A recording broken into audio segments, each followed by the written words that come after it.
quelle est votre expérience dans l'instant?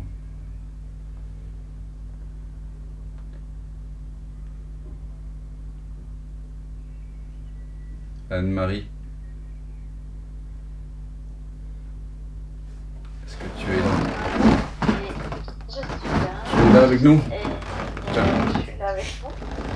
Tu es là avec nous. Voilà. Oui, je suis là avec vous. Elle est là avec toi aussi.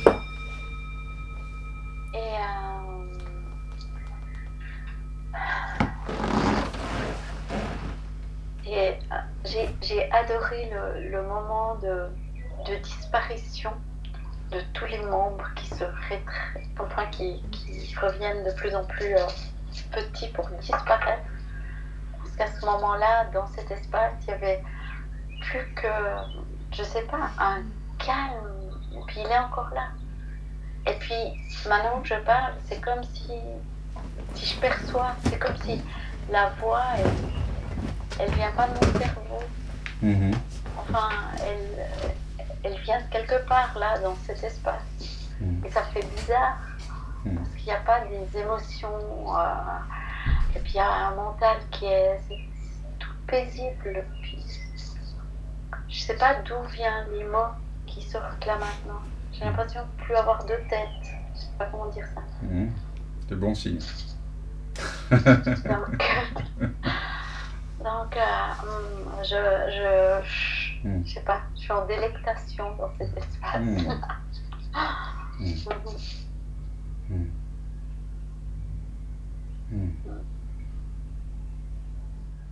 Je comprends pas très bien en fait ce que tu veux dire. Essaie de le reformuler. Il faut prendre le temps parfois. J'ai l'impression que ce silence et cette lumière est beaucoup plus présente que cette personne-là. D'accord, oui. Et ça me paraît plus naturel. Ah oui. C'est chouette, non? Il n'y a pas de problème avec ça. Non, mais ça pose aussi d'autres problèmes. Qu'est-ce que ça pose comme problème? Je sais pas. Enfin, je sais pas si ça pose des problèmes. Bah oui. Non. Est-ce que ça pose un problème que d'être connecté à ton silence? Non. Est-ce que ça te pose des problèmes au quotidien? Est-ce que ça t'enlève de la souplesse, de la réactivité, de la possibilité de connexion? Ou est-ce qu'au contraire, ça permet une connexion beaucoup plus directe? Moi, je trouve que ça permet des connexions même humaines autour de moi, mais ça génère aussi parfois beaucoup pas d'incompréhension, il faut beaucoup de patience. Je sais pas comment dire. Il faut beaucoup de patience pour voir ce qui se passe. Alors, il y a des gens qui me parlent, parfois je coupe la parole parce que je sais très bien ce qu'ils vont me dire, et donc il faut être très patient aussi. Ça, c'est un exemple. Mais alors, qui c'est qui doit être patient? C'est moi qui dois être patient. C'est mon petit moi, mon petit mental. Toi. Et ton petit mental, il est constitué de quoi? Ben, pour moi, c'est comme... C'est une entité? Non, il y a une partie qui est comme l'essence, c'est ça. C'est ce par quoi passe la pensée. Et donc tu fais un mélange entre le mental et ce par quoi? Quand tu découvres... Tout à l'heure, tu disais... Attends, j'aimerais revenir là. Qu'est-ce que c'est C'est quoi ce moi? Tu dis c'est moi. Tu dis je dois être patient. Et je te dis qui doit être patient? Tu m'as dit c'est moi. J'aimerais que tu maintenant investigues quelle est la nature de ce moi qui doit être patient lorsque tu sais ce que les autres vont te dire. C'est comme si je me donnais un ordre à ce petit... C'est comme si un autre moi donnait un ordre à ce petit moi de dire attends, sois patient. Attends, il y a deux mois alors. Attends, ça devient compliqué là. Non, mais c'est pas... Si, mais c'est très important. Parce que la nature du satsang, c'est découvrir qui tu es. C'est ça qu'on se pose la question. Donc pour l'instant, je sens que c'est pas clair.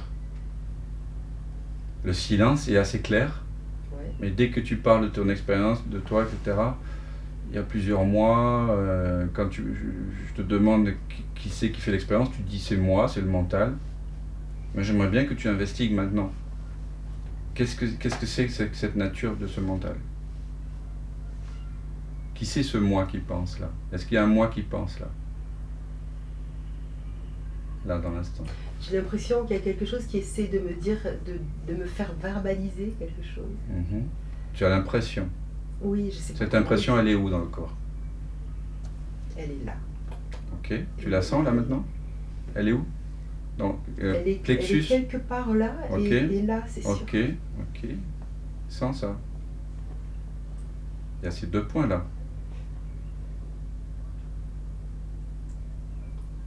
Il y a 2 Je points. sens que c'est plus profond là, de toute Voilà. façon. Dans Mais le ça, ventre. ouais. Maintenant, je t'invite à aller dans ce point là, ventre plexus là maintenant. Et je t'invite vraiment à observer ça. Qu'est-ce qui se passe maintenant quand tu observes ça? Regarde bien. Cette impression d'être moi qui semble se localiser au niveau plexus ventre. Qu'est-ce qui se passe? Moi, je sens comme un silence, une énergie qui serait plus universelle là.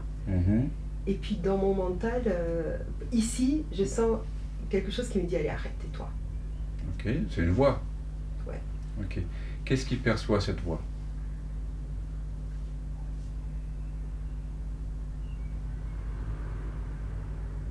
Qu'est-ce qui perçoit cette voix? Qui est-ce qui perçoit ou Oui. qu'est-ce qui perçoit cette voix? J'enlève le qui parce que le qui présuppose qu'il y aurait quelqu'un. Qu'est-ce qui perçoit cette voix?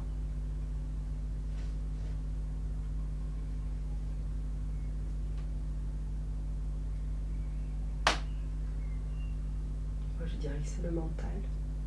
Le mental peut percevoir. Ah. Le mental, c'est quoi le mental? C'est des pensées. Ouais. Est-ce qu'une pensée peut Oui, percevoir... Attends, doucement. Est-ce qu'une pensée peut percevoir? Non. Une pensée, elle est perçue. C'est ce que tu vois. C'est pas cela qui voit. Regarde bien. Tu dois toi-même regarder ce qu'il en est pour toi-même. Tu dois faire l'investigation toi-même. Est-ce qu'une pensée peut percevoir? Ou est-ce que la pensée est perçue par une non-pensée? De la même façon que tout à l'heure, le son de la guitare n'est pas perçu par un autre son, perçu par un non-son, un silence. Est-ce que la pensée est perçue par une autre pensée ou est-ce que la pensée est perçue par un mystère? Par une présence mystérieuse, par... Qu'est-ce qui perçoit la pensée?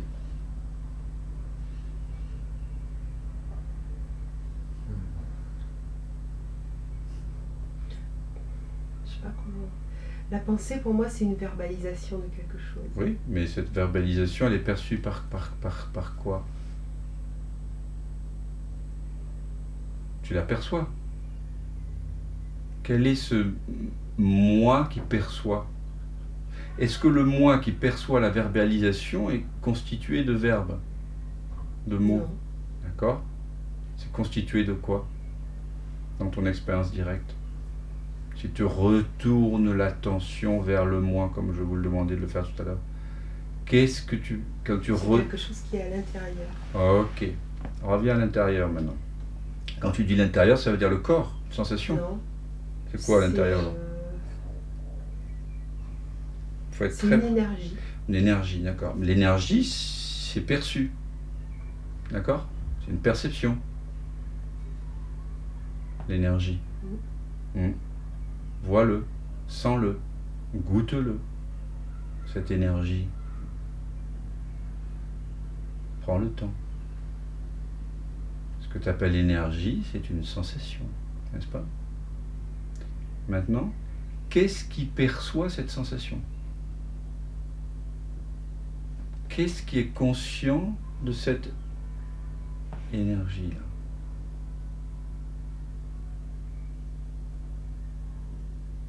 Est-ce que c'est une autre énergie? Peut-être. Ah là, oui, mais ça ne nous contentera pas. Il faut savoir ça. Retourne l'attention vers ceux-là qui semblent percevoir l'énergie. Ramène l'attention vers cet apparent jeu, ce peut-être, et vois qu'est-ce qui se passe quand tu ramènes l'attention vers la part en jeu, vers ce peut-être. Qu'est-ce que tu rencontres quand tu retournes l'attention? De la lumière, mais... Ok, la lumière, c'est perçu. C'est une perception. D'accord? Qu'elle soit intérieure ou extérieure, divine ou humaine, la lumière. Si tu peux dire que c'est lumière, ça veut dire que c'est une perception. On est d'accord? Je ne sais pas comment l'appeler. D'accord. Est-ce que c'est quelque chose que tu peux appeler? Est-ce que c'est une perception? Cette lumière? Donc quand tu dis lumière, c'est plutôt un mot que tu mets pour désigner rien. Rien de connu. Ouais. D'accord. Tu es d'accord pour l'appeler pour l'instant rien? Oui, mais j'ai du mal à l'appeler rien parce que j'ai l'impression que c'est plus fort que moi. Qu'est-ce qui est plus fort que toi? C'est plus fort que ce que je peux verbaliser, que ce que je peux comprendre. Bien sûr, on est d'accord. Donc c'est que de l'humilité par rapport à ça. C'est ça. Et ben reste avec ça. Voilà. L'humilité, c'est... Ouais.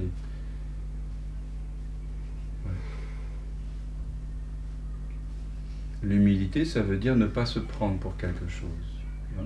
Ne pas se prendre pour quelqu'un, ne rien posséder, ne rien savoir.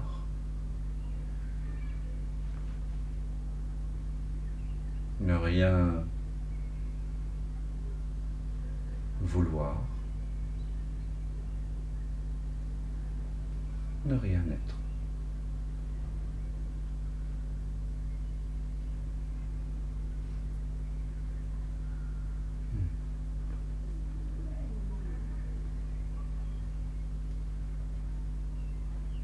En tout cas, c'est comme ça que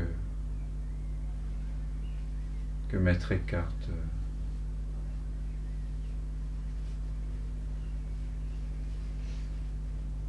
le définit dans un très beau texte. Je ne possède rien, je ne veux rien, je ne sais rien.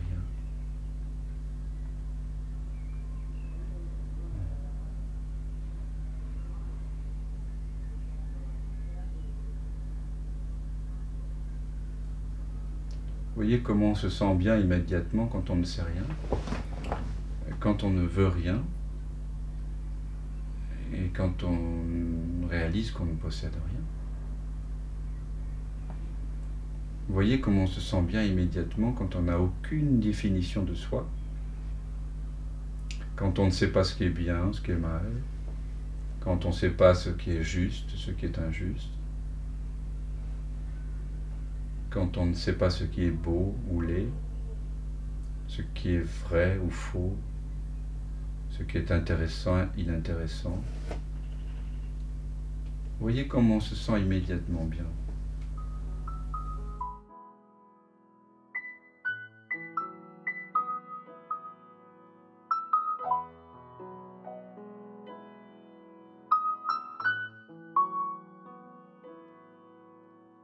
Bringing love